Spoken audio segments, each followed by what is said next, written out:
to get to where I am now, it takes God, you know. Wow. 1 Peter 5:7.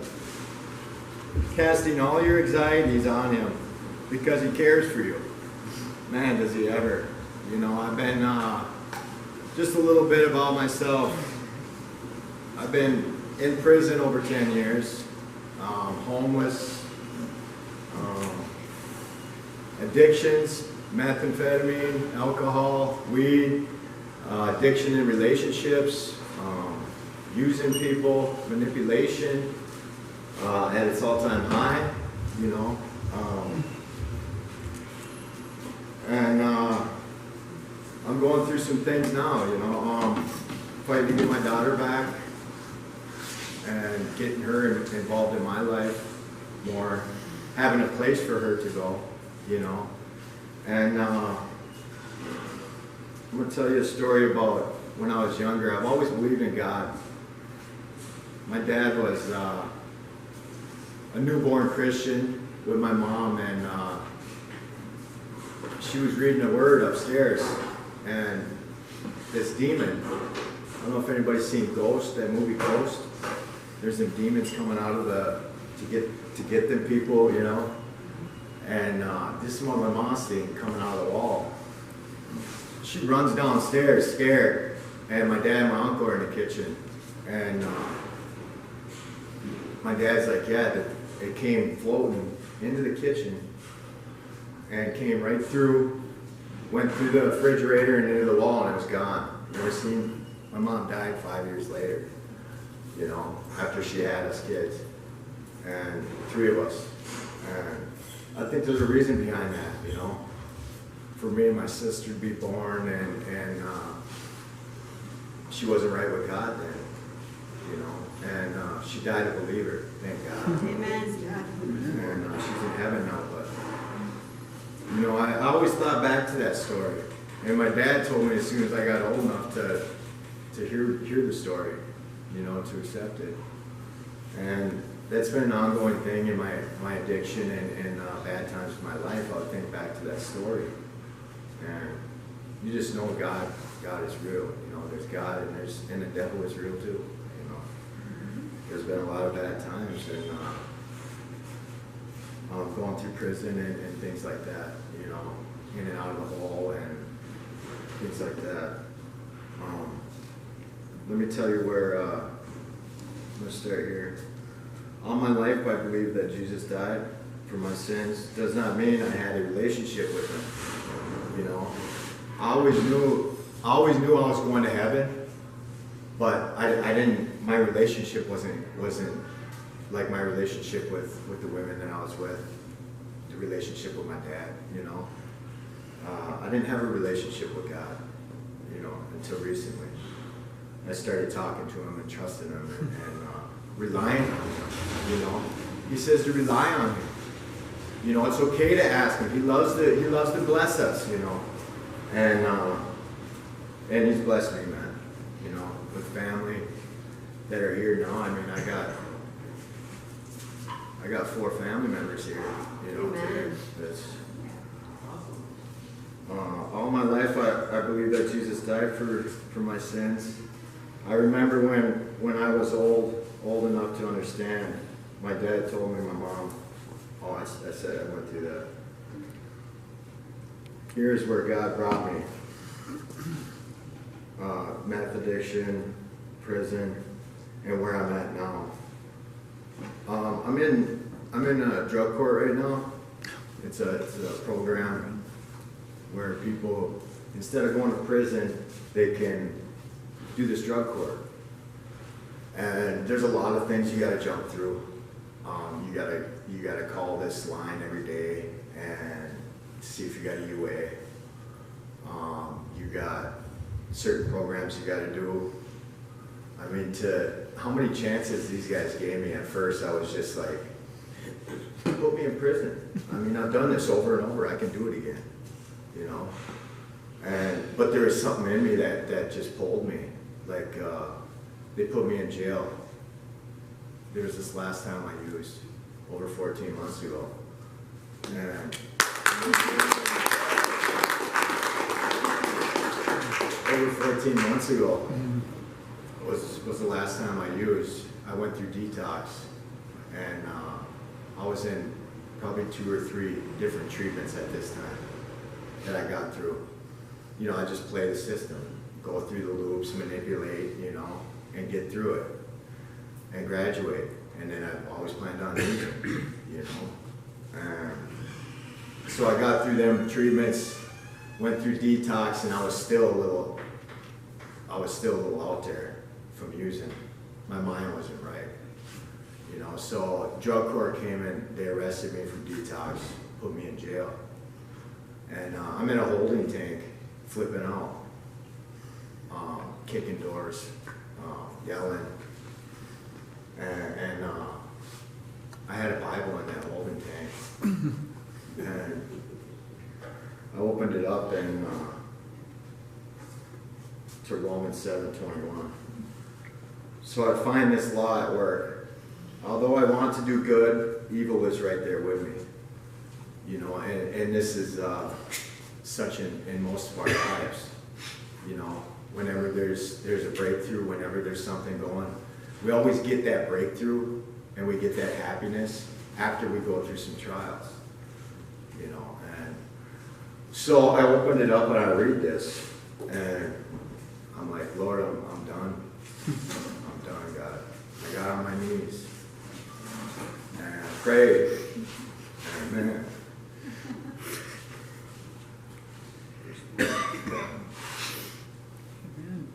Yeah, he saved my life. Yeah. Amen. Praise God.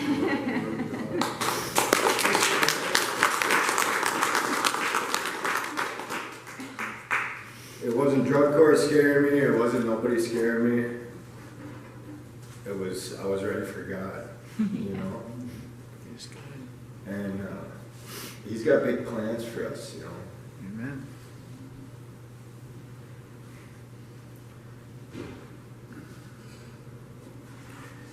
So I took the deal for the program, drug court. I said, okay, I'm done. You know, I surrendered. I went through treatment again. Took it a lot more serious, you know,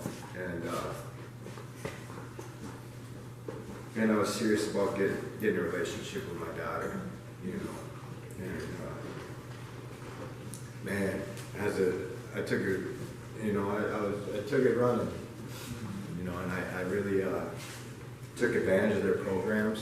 They're people that they have in drug court, and they put me in a halfway house in Virginia, Minnesota. Amen. And I got a graduated treatment. I was going through some outpatient, and I got that outpatient done, and got a job right away, Harbor Freight. Just started working a little bit of hours and as what I could do, odds and end jobs, trying to climb out of that, you know. And God just opened up avenue after avenue, you know. But there was always something. There was always something evil is right there with me, you know. There's always something pushing me back. I mean, there's always something thrown in my path, you know. Like, are you ready for this yet, you know? And there'd be somebody using in front of me, or I'd find a baggie with dope in it, or it'd be just the weirdest situations, you know. You could write down your best scenario of where you're gonna, where you can use and get away with it. Write this down on a piece of paper, you know, and this would happen. Mm-hmm. You know, the best scenario, the only way that I could never get caught, you know, nobody would know, you know, and just the devil manipulating and scheming his way in, so I would do it, you know. And there's no one hit with me. There's no going back. It's all to the wall, you know. Yeah. And that's how it is with my drinking. That's how it is with everything in my life, you know. And so I worked at Harbor Freight. They were just opening a store, so I got a bunch of hours, like 100 hours in 1 week. You know, I mean, guys just like, okay, you ready? Here you go, you know. And, I mean, I was taking a bike there. I didn't have a license at that time. Any way I could get to my job, I'd walk, I'd take a bike, I'd take a bus. But I did it. You know, I got through them $100, I got that nice check, and then I got the apartment, you know, and I moved out of there within 3 months. They were kind of like one of these moments, you know, like, what is he doing this, you know? And they're still like that today, you know? They're still doing that, scratching their head and their butt, like, what's going on with this guy, you know? Does he got money saved up or something, you know? Because I just keep going up. You know, and that's all give the glory to God, you know, I mean, that's all. And I think I'd be in a higher place right now if I listened more, you know, instead of talking a lot. This is what I want, you know what I mean? This is what's going to happen, you know, and it's all in God's timing, you know, I mean, it really is. And so there I was in my first apartment, you know. Everything's just happening so fast for me. Like, I never really had my own place, you know. I never had all them big decisions. I had a canteen list I had to follow, and there's some things that you could get on there, you know. I mean, I wasn't used to being on my own, grocery shopping, taking care of bills, you know. And there I was, on my own, got my license back. You know, with drug court's help, you know, they helped me do these things, but they were still in wonder, like, how are you doing all this, you know? And it's not me, you know? It's not me. Donating time, I was hitting probably 5-6 meetings a week, and just being of service, you know, to people. I'm not loud about my stuff. You know, I don't run around, oh, I brought such and such over to a meeting, you know. I don't talk to them about these things that I do, you know, because I feel like that's between me and God, you know. I mean, I don't sit there and brag about where I'm going and have everything signed on paper for them, because I don't believe in that, you know. I don't believe in bragging and that. You know, that's why I don't really want to talk about too much about me seeing stabbings and stuff like that in prison and me going through all that stuff. Because I tend to slide into glorifying, and I'm not trying to glorify them.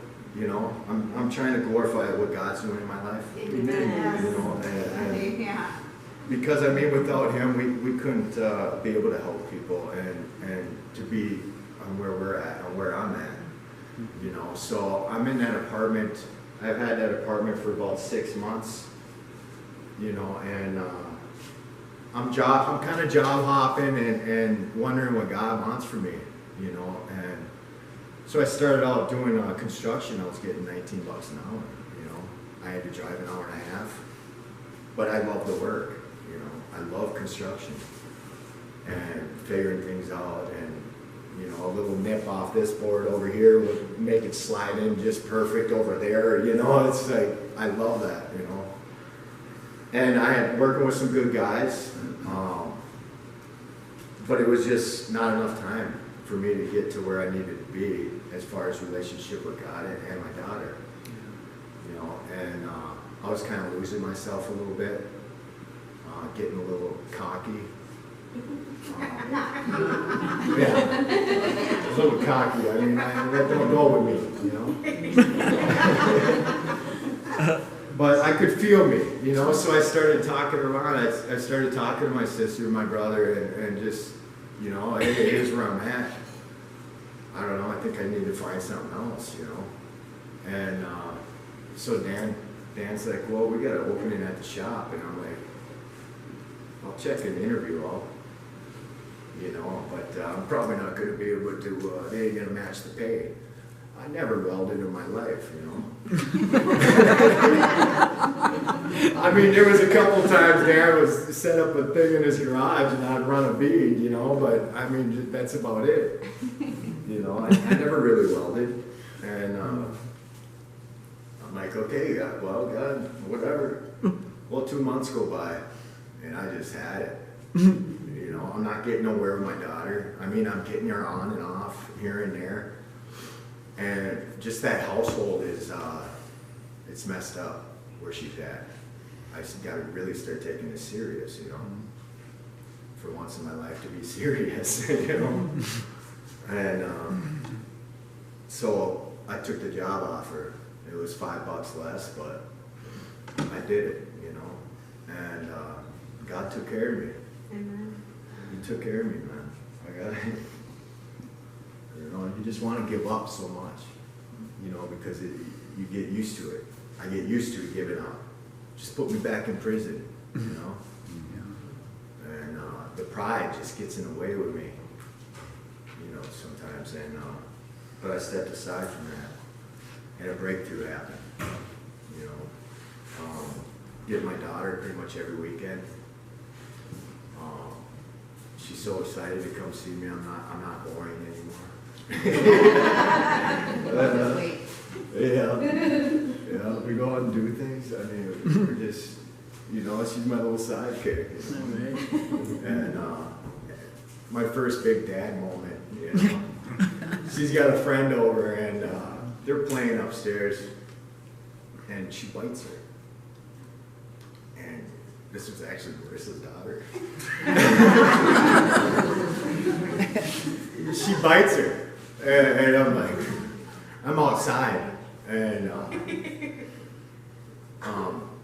Dusty, who's Ayla's dad, is my daughter. My daughter's name's Mary Beth. She had Ayla over for playtime or whatever, and Dusty's like, "Oh, it's your big dad moment," you know?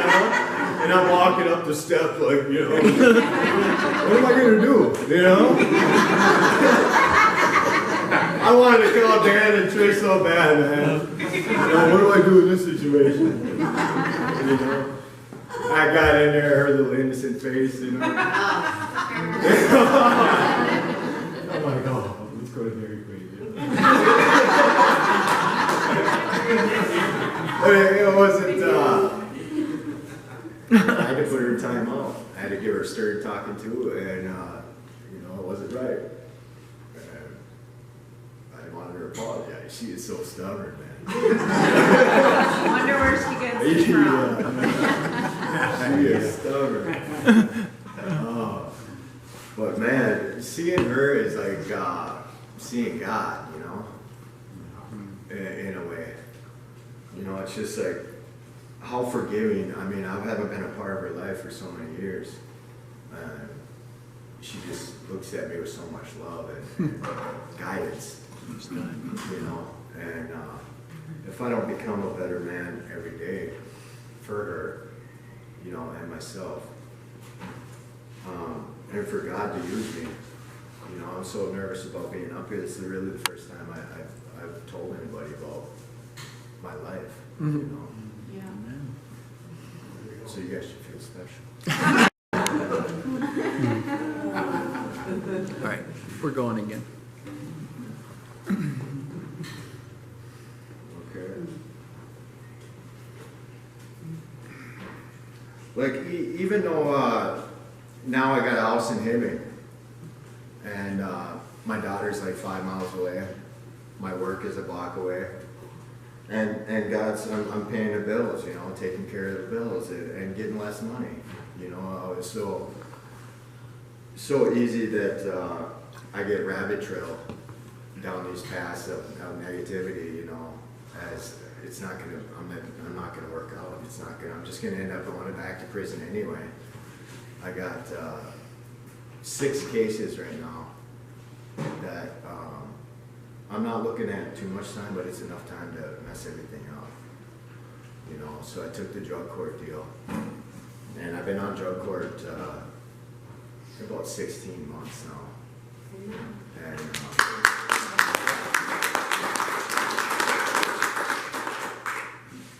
And there's been times where I've put myself in a situation where I would run into my lover, Crystal Meth.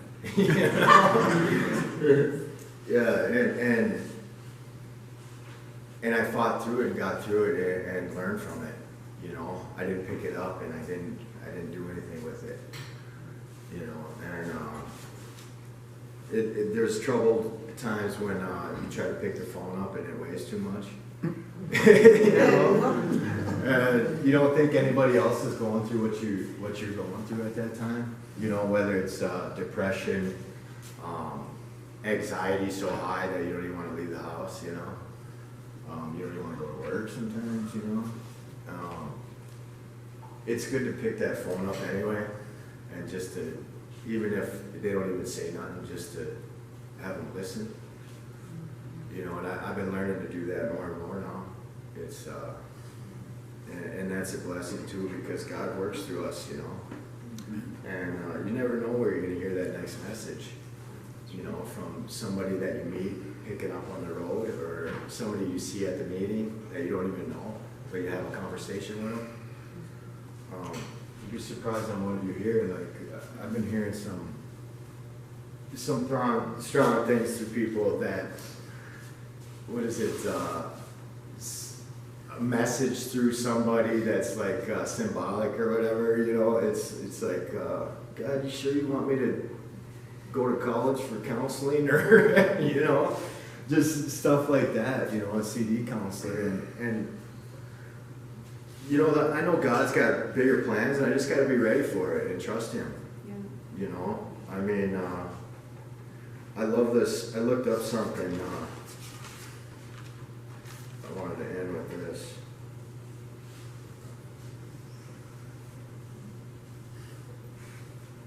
I looked up, what are the benefits of a retreat? A retreat helps all the distractions fall away, so you are free to work on the projects that are most inviting to you. And added bonus, this causes us to actually follow through, making us our most productive selves, being away from our routines, comforts, and amenities, and difficulties. So it's good to be here. This COVID thing kind of lifted up, you know. I'm happy to give my testimony. And if there's any questions, come and talk to me, and I'll answer them to my best of my ability, you know. And thank you guys. Yeah. Thank you.